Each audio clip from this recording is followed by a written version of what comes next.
Hello বন্ধুরা, সবাই কেমন আছো? আশা করি সবাই খুব ভালো আছো আর আমিও খুব ভালো আছি। তো চলে এলাম তোমাদের জন্য নতুন একটা মিনি ব্লগ ভিডিও নিয়ে।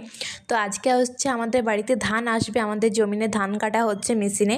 তো আজকে সকাল সকাল ধান আসবে, তো ওই জন্য দেখো সকাল সকাল মুখ ধুয়ে আমি রেডি হয়ে গেছি। আর এদিকে দেখো দীপ ভাই কাট কাটছে, আর এদিকে দেখো ধানও চলে এসছে আমাদের।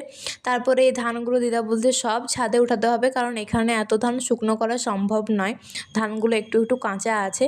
তো এগুলো ছাদে উঠাবো, তার জন্য তার আগে সবাই মিলে একটু খাওয়া দাওয়া করে নিলাম। সকালে চা মুড়ি চানাচুর সবাই খাওয়া দাওয়ার পর আমি এখানে মুখে গামছা বেঁধে নিয়েছি, আর বলছে একদম দুতলার ছাদে উঠাতে হবে।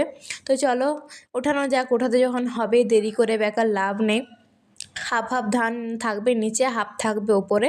তো এখানে দেখো আমি ধানগুলো ছাদে উঠাচ্ছি, ওইদিকে দিদারা আমাকে দিয়ে বস্তায় করে দিচ্ছে, ভরিয়ে ভরিয়ে দিচ্ছে, আর আমি আর ভাইরা সবাই মিলে উঠাচ্ছি ছাদে। আর সত্যি বলতে ছাদে উঠাতে না দম একদম বেরিয়ে যাচ্ছে, এতগুলো সিঁড়ি বের হয়ে ওঠানো বিরাট ব্যাপার, এতগুলো ধান, তার উপরে ধান এত ভারী। তারপরে এদিকে বলতে বলতে 12:30টার দিকে আমাদের সব ধান ওঠানো কমপ্লিট হয়ে গেছে। 9টা থেকে লেগেছি, 2 ঘন্টার 2.5 ঘন্টার সময় লেগেছে। আর এদিকে দেখো আমাদের ঠাকুরও বাড়িতে চলে এসছে।